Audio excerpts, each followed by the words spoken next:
of Iowa is a big part of ethanol country. In fact, it might be the center of ethanol country. And Iowa lawmakers now have to make a decision about a potential competitor to ethanol, and that would be electric vehicles. EV makers would like the law changed so that they can sell their products directly to Iowans within the state of Iowa. Hi, I'm Dave Price. There's a reason why you do not drive past a Tesla, Rivian, or Lucid dealership in Iowa, because there aren't any. Those companies are not necessarily trying to open one. However, they do want a change in state law so that you no longer have to drive out of the state if you want to buy one of these vehicles. The EV makers want the law changed so that you could meet with the sales representative in the state of Iowa to buy one of the EVs, even if there is not a traditional dealership lot full of these vehicles. A state Senate Commerce subcommittee debated the bill. We will take a look this week at what that meeting was like. Someday, we're going to move forward from an old system to the new technology, to new marketing, new everything. Is Iowa ready for that now? We've brought this issue up in previous years, 3-4 years ago. It was decided not enough support, we're not there yet. Like I said, I think we're about there, where new products, new business models, new everything are coming in. Is Iowa going to say that we're ready or not? That is State Senator Jason Schultz, the subcommittee chair who led the meeting. Rivian spokesman made the case that the law should allow EV companies like his to sell in the state. He says customers deserve that, regardless of whether there's an actual traditional dealership lot in Iowa. He argued that the law needs to update to allow this new way of buying a vehicle.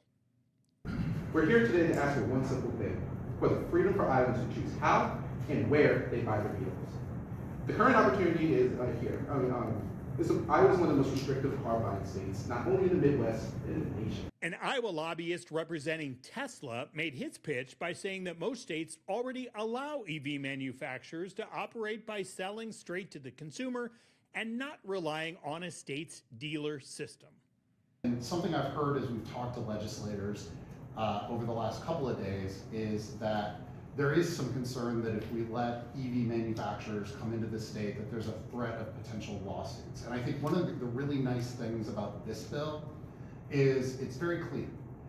There have been a couple of states where we've seen some legal action on the backside of the enactment of a bill like this, but oftentimes it's because the legislature, in trying to make as many people happy as they could, have split the baby and allowed some in, some out. This bill is extraordinarily clean, so I think from our perspective, we think the risk of that on the backside is fairly low.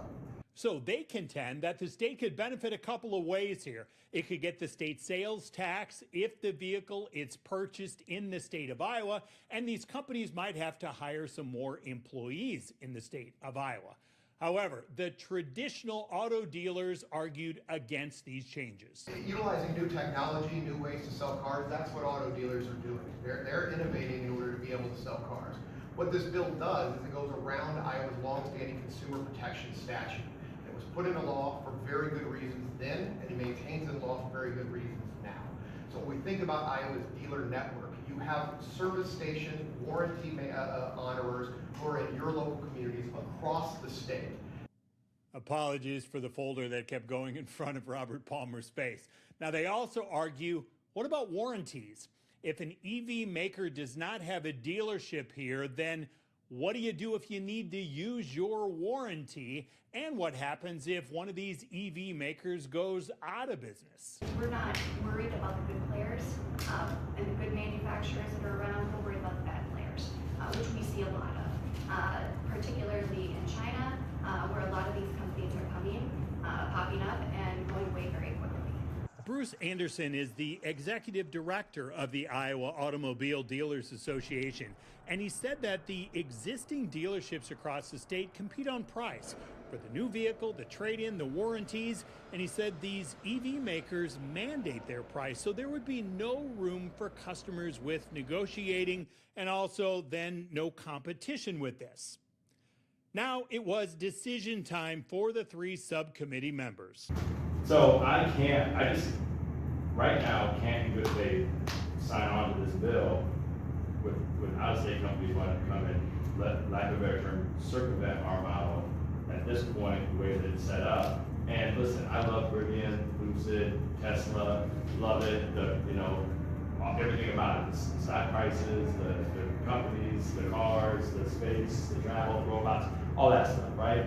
I just want to see it, you guys acquiesce to Iowans more in the way that we're doing it now, with the business model we set up, versus us having to acquiesce to a beautiful, great American company coming in here telling us the way we should do it.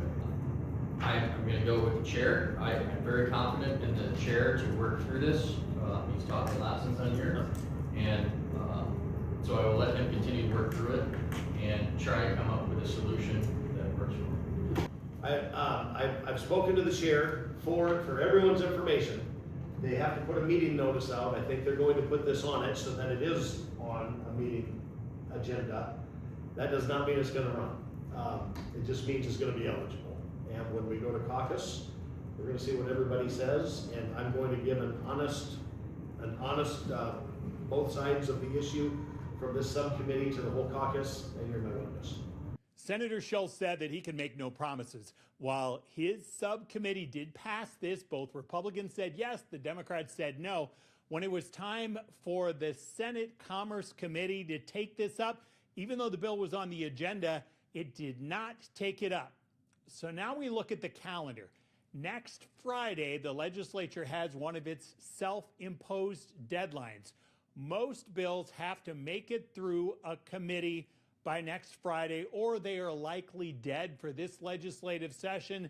So that's when we can likely find out whether this idea for EV makers can move forward or whether it will once again get unplugged. That is Inside Iowa Politics for this week.